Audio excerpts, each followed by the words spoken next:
حول ولا قوة إلا بالله العلی العظیم۔ اعوذ باللہ من الشیطان اللعین الرجیم۔ بسم اللہ الرحمن الرحیم۔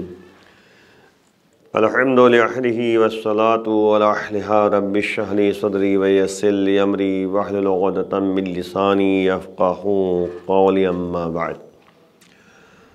اعزائے گرامی، سورہ مومن جس کا نام جو ہے غافر بھی ہے، اس سورہ مومن کی آیات کی تفسیر آپ کے سامنے پیش کی جا رہی ہے۔ پہلی ماہ رمضان سے آج تک آپ نے جو ہے مختلف باتوں کی طرف جو ہے توجہ کی ہے۔ ایک اعلان جو آپ کی خدمت میں پیش کرنا ہے وہ یہ کہ اس درس میں جو درس تفسیر قرآن کے عنوان سے آپ کے سامنے پیش کیا جا رہا ہے حسینی چینل کے ذریعے، اس میں جو ہے آپ کے سامنے ہر درس میں ایک سوال پیش کیا جائے گا اور کسی وقت بھی پیش کیا جا سکتا ہے۔ اس سوال کا جو جواب دے گا اس کو بہرحال جو ہے انعامات سے نوازا جائے گا، اور بہرحال جو اسکرین پہ جو ہے وہ واٹس ایپ نمبر چل رہا ہے یا وہ موبائل نمبر، اس پہ آپ جو ہے سوال کے جواب دے سکتے ہیں۔ دیکھیں، آج آیت نمبر جو ہے 21 ہے جو سورہ مومن کی ہے۔ پروردگار کہہ رہا ہے کہ اولم یسیر فی الارض فینظر کیف کان عاقبۃ الذین کانوا من قبلہم کانوا هم اشد منہم قوۃ وآثارا فی الارض فاخذہم اللہ بذنوبہم وما کان لہم من اللہ من واق۔ اب آپ غور کریں کہ یہ آیت کریمہ ہمیں بہت سی باتوں کی طرف جو ہے متوجہ کر رہی ہے۔ ترجمہ یہ ہے کہ کیا ان لوگوں نے زمین میں سیر نہیں کی، یعنی سفر کرنا، سیر و سفر کی بات ہے کہ دیکھتے کہ ان سے پہلے والوں کا انجام کیا ہوا۔ دیکھیے، سب عبرت کے لیے قرآن میں جو ہے باتیں بیان کی جاتی ہیں۔ اللہ جو ہے کہہ رہا ہے کہ کیا زمین میں جو ہے سیر نہیں کیا تاکہ یہ دیکھتے کہ ان سے پہلے والوں کا انجام کیا ہوا جو ان سے زیادہ زبردست و قوت رکھنے والے تھے۔ ظاہر بات، تم یہ سوچو کہ تم سے پہلے والے کتنے قوت مند تھے، قدرت مند تھے، تم ان کے بارے میں سوچو تو صحیح، سیر کرو، یعنی سفر کرو، دیکھو کہ ان کا حشر کیا ہوا، ان کی عاقبت کیا ہوئی۔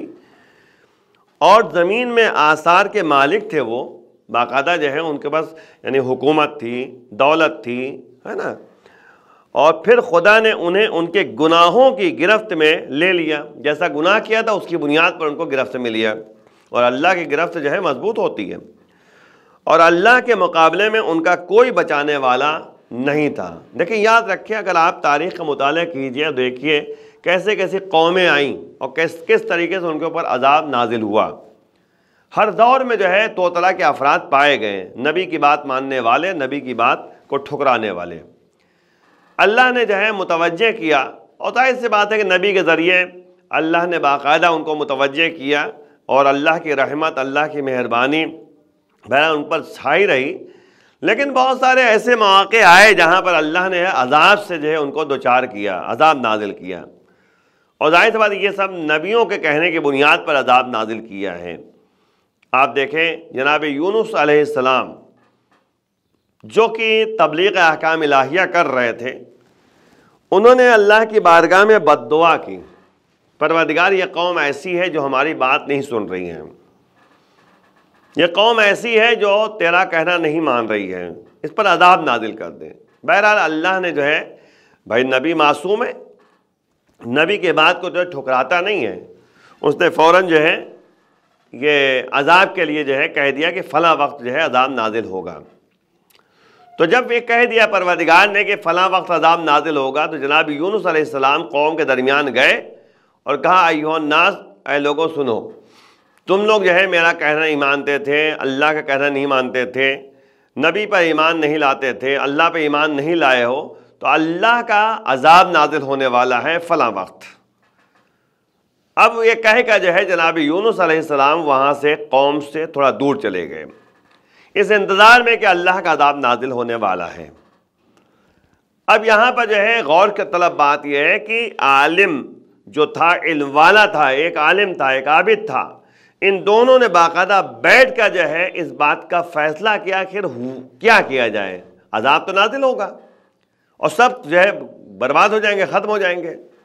تو ان دونوں نے بیٹھ کر جو ہے یعنی یہ فیصلہ کیا مشورہ لینے کے بعد کہ ایسا کرو، اللہ کی بارگاہ میں فریاد کرو، عذاب تو نازل ہونے والا ہے، کیونکہ نبی نے کہا ہے، نبی معصوم ہوتا ہے، زبان سے جو کہہ دیا وہ ہونا ہے، لیکن اللہ کی بارگاہ میں تم فریاد کرو۔ اب سب کو قوم والوں کو اکٹھا کیا، عالم نے، عابد نے کہا بھائی دیکھو اللہ کا عذاب تو نازل ہوگا، یونس نے کہہ دیا ہے، جناب یونس نے، کیا کیا جائے پھر؟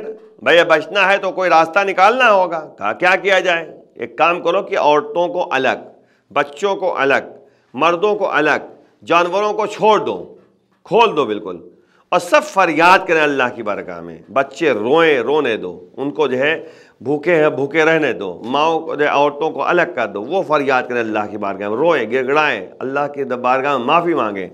مرد کو الگ کر دو، بچوں کو الگ کر دو، سب کو جو ہے اس طرح سے فریاد کریں اللہ کی بارگاہ میں۔ تو وہی ہوا کہ سب نے فریاد کی اللہ کی بارگاہ میں۔ عذاب چل چکا تھا، عذاب نازل ہونے والا تھا۔ اللہ نے دیکھا کہ قوم جو ہے گڑ گڑا رہی ہے، فریاد کر رہی ہے، اللہ کی رحمت جو ہے اس کے غضب پر بھاری ہے۔ ایک مرتبہ جبرائیل کو بھیجا، جاؤ عذاب روک دو، عذاب رک گیا۔ غور کیا آپ نے؟ یعنی اللہ کی رحمت جو ہے اس کے غضب پر بھاری ہے، وسعت رکھتی ہے، تو اللہ کی مہربانی کے اس سے فائدہ ہمیں حاصل کرنا چاہیے۔ اور یہ ماہ رمضان جو ہے رحمتوں کا مہینہ ہے، برکتوں کا مہینہ ہے، تو اس کی رحمت سے ہمیں فائدہ اٹھا۔ بہرحال جب بات یہ ہے کہ پچھلی قوم کے بارے میں تم اسٹڈی کرو، عبرتناک واقعات کو پڑھو، اور پڑھنے کے بعد اپنی زندگی میں لے کر آؤ کہ جنہوں نے اللہ کا کہنا نہیں مانا تھا، اللہ کا عذاب ان کے اوپر نازل ہونے والا تھا، لیکن نتیجے میں جو ہے اللہ کی رحمت ان پر غلبہ پیدا کر دیا۔ تو عزیزوں، مسئلہ صرف اتنا ہے کہ ہمیں عبرت حاصل کرنا ہے۔ اور قوم کو اٹھا کر آپ دیکھیے تو وہی پروردگار کہہ رہا ہے کہ کیوں نہیں زمین پر جو ہے سیر کرتے ہیں، سفر کرتے ہیں، تاکہ دیکھیں کہ ان کی عاقبت کیا ہوئی، ان کا حشر کیا ہوا۔ جن کے اوپر اللہ نے جو ہے، جنہوں نے نبی کا کہنا نہیں مانا تھا، ان کے اوپر اللہ کا عذاب نازل ہوا، چاہے قوم سمود ہو، چاہے قوم عاد ہو، ان سب پر اللہ نے جو ہے عذاب نازل، کبھی آندھیوں کے ذریعے، کبھی جو ہے پانی کے ذریعے، کبھی جو ہے زمین کا دھس جانا ہے۔ یہ تمام باتیں جو ہے ہمارے لیے پیش نظر ہے۔ دوسری آیت دیکھیے، ذالک بانہم کانت تاتیہم رسولہم بالبینات فکفروا فاخذہم اللہ انہ قوی شدید العقاب۔ یہ سب ہوا کیوں ان کے اوپر جو ہے اللہ نے جو ہے ان کے گناہوں کی وجہ سے مواخذہ کیا، ان پر عذاب کیوں نازل کیا اللہ نے؟ کوئی بچانے والا موجود نہیں تھا ان کے لیے۔ یہ کس بنیاد پر ہے؟ تو پروردگار کہہ رہا ہے یہ اس بنیاد پر ہے کہ یہ سب اس لیے ہوا کہ ان کے پاس رسول کھلی ہوئی نشانیاں لے کر آئے تھے۔ انبیاء آئے، ان کے رسول آئے، اللہ کے رسول آئے، عزائد ان کے پاس آئے، ان کے پاس رسول کھلی ہوئی نشانیاں لے کر آئے، واضح دلیلیں لے کر آتے تھے، تو انہوں نے انکار کر دیا۔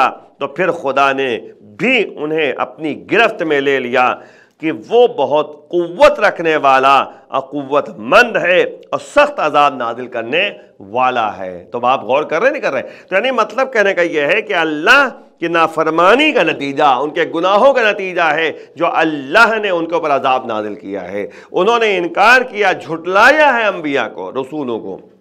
پھر جو ہے آیت نمبر، اسی کے بعد جو ہے آیت ہے کہ آیت نمبر 23 ہے کہ وَلَقَدْ أَرْسَلْنَا مُوسَىٰ بِآيَاتِنَا وَسُلْطَانٍ مُّبِينٍ۔ اب آپ غور کیجئے، یہ سب اسٹیپ بائی اسٹیپ اللہ بیان کر رہا ہے کہ پہلی بات یہ ہے کہ تم یہ لوگ جو ہے سیر و سفر کیوں نہیں کرتے زمین پر، تاکہ دیکھیں کہ ان لوگوں نے جنہوں نے جو ہے جھٹلایا تھا، جنہوں نے انکار کیا تھا، ان کی عاقبت کیا ہوئی، ان کا حشر کیا ہوا۔ اور جب ان پر اللہ نے ان کے گناہوں کی وجہ سے گرفت میں لے لیا تو بچانے والا کوئی نظر نہیں آیا، کوئی جو ہے ان کو بچانے والا نہیں ملا۔ اور وہی مسئلہ ہے کہ یہ سب اس بنیاد پر ہے کیونکہ نبی، انبیاء اور رسول جو ہے اپنی نشانیوں کے ساتھ اللہ نے بھیجا تھا، اللہ کے نشانیاں لے کر آئے تھے، معجزات لے کر آئے تھے، اس کے بعد بھی ان لوگوں نے جھٹلایا، اور جس کے نتیجے میں جو ہے اللہ نے ان پر عذاب نازل کیا۔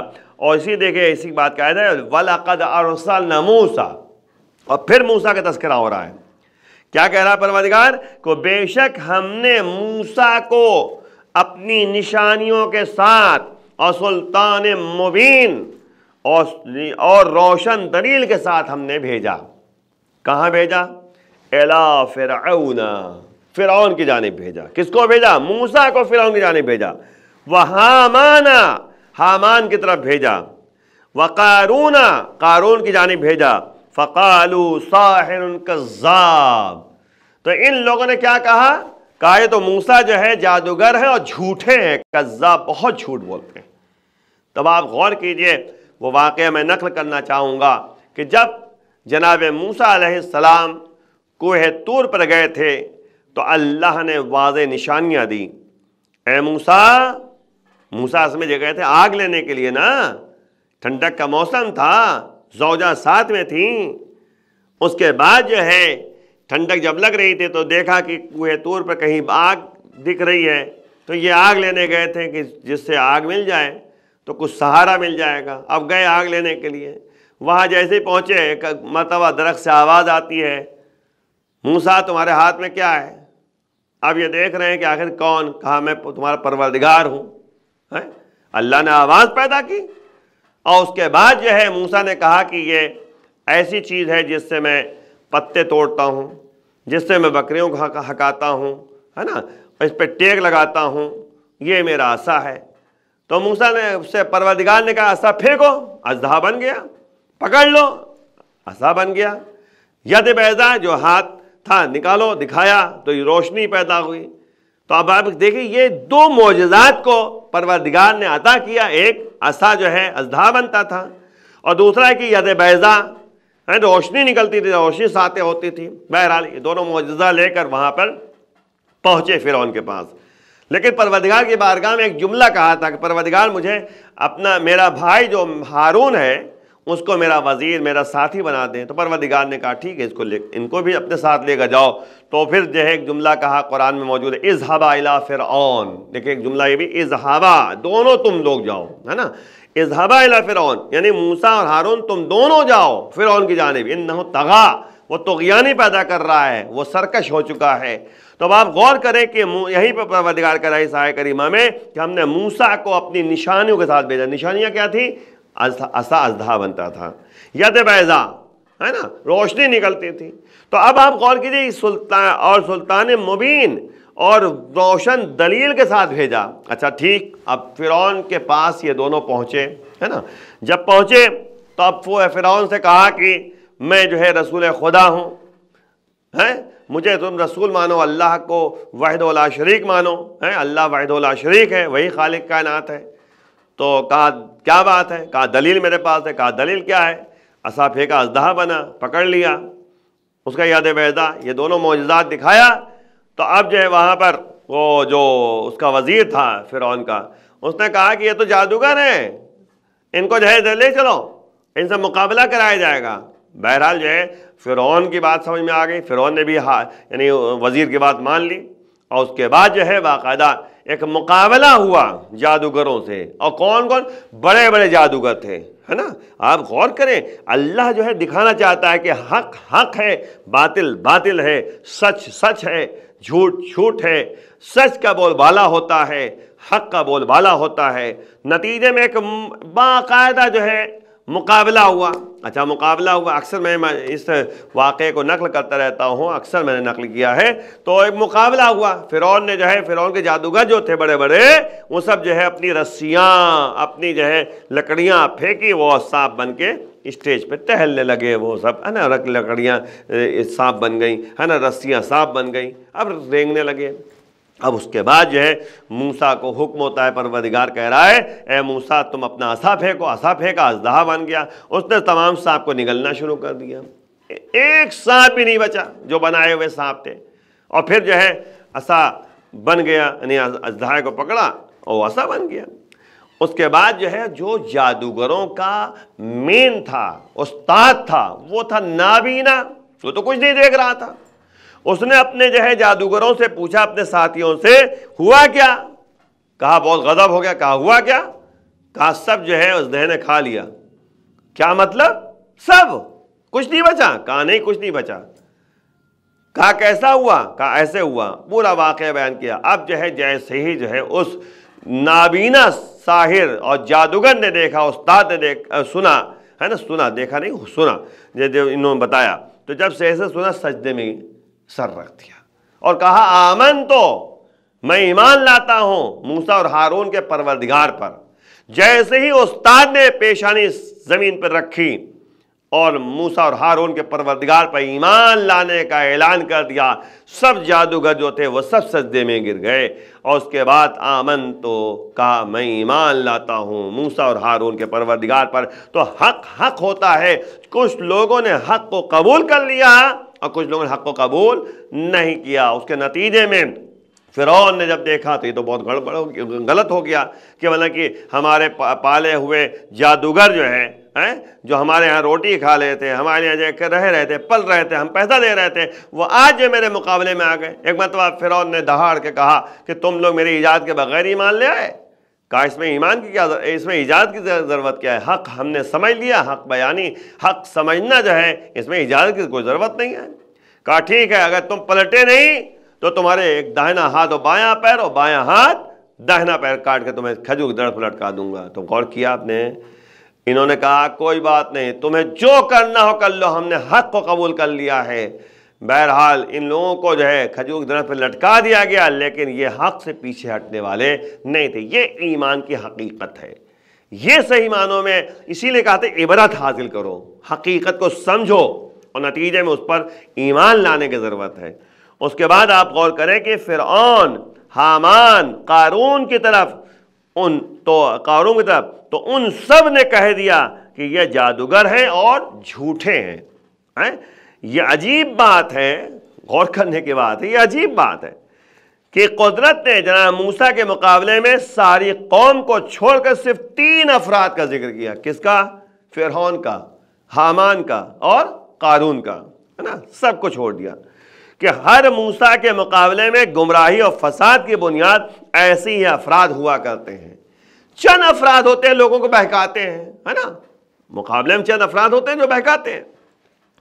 اور یہ بھی عجیب اور غریب بات ہے کہ ان 3 افراد کی حیثیت بھی یہ تھی کہ ایک حاکم تھا، فرعون حاکم تھا، اور دوسرا اس کا وزیر تھا جو حامان ہے، فرعون کا وزیر تھا، اور تیسرا اپنے دور کا غنی اور مالدار اور حاکم نے اپنی ہر شرارت میں وزیر کا سہارا لیا ہے. جیسا کہ قرآن مجید میں بھی صراحتاً بیان کیا گیا ہے نا. یعنی کہنے کا مطلب یہ ہے کہ یہ حامان نے جو ہے وزیر جو تھا وہ فرعون کا بار بار ساتھ دیا ہے، ہر کام میں ساتھ دیا ہے نا. اور پھر یہ آپ کے قارون بھی جو تھا اپنے زمانے کا پیسے والا مالدار تھا. رب العالمین امت اسلامیہ کو اس وقت سے محفوظ رکھے جب تاریخ اپنے آپ کو دہرانے لگے اور فرعونیت دوبارہ منظر عام پر آ جائے. اس بات کا دھیان رکھنا پڑے گا کہ پروردگار کی بارگاہ میں دعا کرنی ہوگی کہیں وہ وقت نہ آ جائے جو موسیٰ اور فرعون کا زمانہ تھا. تو بہرحال جو ہے سمجھنے کی ضرورت ہے کہ ہارون کون، فرعون اور حامان اور قارون، یہ 3 کا تذکرہ جو ہے یعنی پروردگار نے یہاں پہ کیا کہ فرعون کی طرف بھیجا پروردگار نے موسیٰ کو، حامان کی طرف بھیجا پروردگار نے، قارون کی طرف بھیجا. اور ظاہر سی بات ہے اس میں آپ غور کریں کہ حامان جو تھا وہ حامان فرعون کے وزیر کا نام ہے نا، وزیر تھا، بھی بتایا ہم نے آپ کو، وزیر تھا. اور قارون اس دور کا سب سے بڑا دولت مند انسان تھا. اور بعض لوگوں کا خیال یہ خیال ہے کہ فرعون کا وزیر مالیات تھا. یعنی یہ جو ہے آپ کے قارون جو تھا وزیر مالیات تھا، پیسے جہاں رکھے جاتے ہیں اس کا وزیر، یوں سمجھ لیجئے. بہرحال عذاب الہی کے سامنے نہ وزارت کام آنے والی تھی اور نہ حکومت. دوسرے لفظوں میں یوں کہا جائے کہ فرعون سلطنت کا مجسمہ تھا، سلطنت اس کے پاس، حکومت اس کے پاس، اقتدار اس کے پاس، اور حامان جو ہے باطل منصوبہ بندی کا نمونہ تھا. یعنی فرعون کا ساتھ دیتا تھا۔ قارون جو تھا اپنے دور کا سب سے بڑا سرمایہ دار تھا، پیسہ بہت تھا، اور گمراہی میں اسی طرح کے 3 کردار جو ہے جو ہوتے ہیں کلیدی، یعنی مین کردار ادا کرتے ہیں۔ کیا ہوتا ہے؟ ایک پاس حکومت ہوتی ہے، ایک مشورہ دینے والا ہوتا ہے، اور ایک اپنا پیسہ خرچ کرنے والا ہوتا ہے۔ ہر دور میں یہی صورتحال رہی، یعنی جب بھی باطل طاقتیں سامنے آئی ہیں تو ظاہر سی بات ہے، یعنی کبھی حکومت کا سہارا لیا گیا، کبھی مشورے کا سہارا لیا گیا، کبھی پیسے کا سہارا لیا گیا۔ آپ دیکھیں حسین کے زمانے میں جب حسین کے مقابلے میں افراد آئے ہیں، حسین کے مقابلے میں جب قد علم کیا ہے، یعنی مقابلہ کرنے کے لیے یزیدی مائنڈ کے لوگ موجود تھے۔ ایک یزید تھا جس کے پاس پوری حکومت تھی، ایک مشورہ دینے والا تھا جو ابن زیاد ہے نا، اور اس کے بعد جو ہے وہ مروان، ولید، یہ سب جو ہے کہتے ہیں مشاورین تھے، اور تیسرا یہ تھا کہ دولت اور پیسہ خرچ کرنا۔ سب نے جو ہے جو باطل طاقتیں تھیں انہوں نے مل کر جو ہے پیسہ خرچ کیا، اور نتیجے میں حسین جو حق پر تھے ان کے مقابلے میں ان لوگوں نے کربلا کے میدان میں باقاعدہ یعنی مقابلے کے لیے اکٹھا ہو گئے اور حق کو دبانے کی کوشش کی۔ لیکن وہی ہے کہ جاء الحق زہق الباطل ان الباطل کان زہوقا، حق جو ہے آ جاتا ہے، حق برقرار رہتا ہے، اور باطل کو جو ہے ختم ہونا ہی ہوتا ہے۔ بے شک جو ہے باطل ہمیشہ ختم ہونے والا ہوتا ہے، ہر زمانے میں باطل جو ہے پسپا ہوا ہے، وقتی طور پہ جو ہے اپنا یعنی چہرہ سامنے لے کر آتا ہے۔ ہر دور میں اٹھا کر آپ دیکھیے، آج تک جو ہے یزید کا نام جو ہے کوئی اچھے نام سے کوئی نہیں لیتا۔ حسین اس زمانے میں تھے، آج بھی ہیں، کل بھی رہیں گے، تا قیامت رہیں گے۔ وہی ہے، انسان کو بیدار تو ہو لینے دو، ہر قوم پکارے گی ہمارے ہیں حسین۔ تو غور کیجئے گا کہ ہر دور میں ایک لمحے کے لیے اگر انسان جو ہے حق و باطل میں تمیز دینا چاہے تو عقل انسان کی اس طرف وادار کرتی ہے کہ وہ حق پرست ہو جائے۔ تو آپ غور کریں کہ ان تمام باتوں کے پیش نظر ہمارے پاس جو باتیں آتی ہیں وہ یہی ہے کہ اللہ کے مقابلے میں نہیں آنا ہے، اللہ کی بات ماننی ہے، نبی کی بات ماننی ہے، اور حق کی باتوں کو پر عمل کرنا ہے۔ بھائی ظاہر سے بات ہے، اللہ نے روزہ واجب قرار دیا، روزہ رکھا جائے، نماز واجب قرار دیا، نماز پڑھی جائے، زکوٰۃ دینا واجب ہے، زکوٰۃ دیا جائے، خمس دینا واجب ہے، واجب کام کیا جائے۔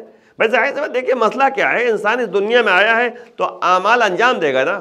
اگر وہی عمل جو ہے صحیح طرح سے انجام دے تو دنیا بھی سمجھ جائے گی، آخرت بھی سمجھ جائے گی۔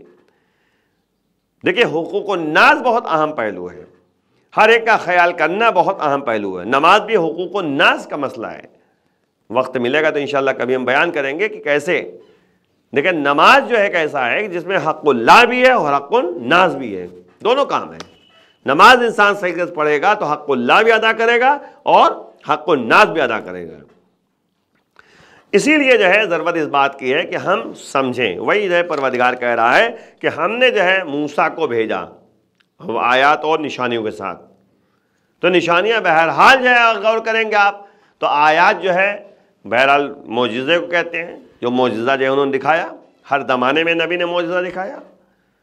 اور آج دیکھیں ہوا کیا، عبرت کی بات ہے نا، یہی فرعون اپنے لشکر کے ساتھ دریائے نیل میں غرق ہوا، بچانے والا کوئی نظر آیا؟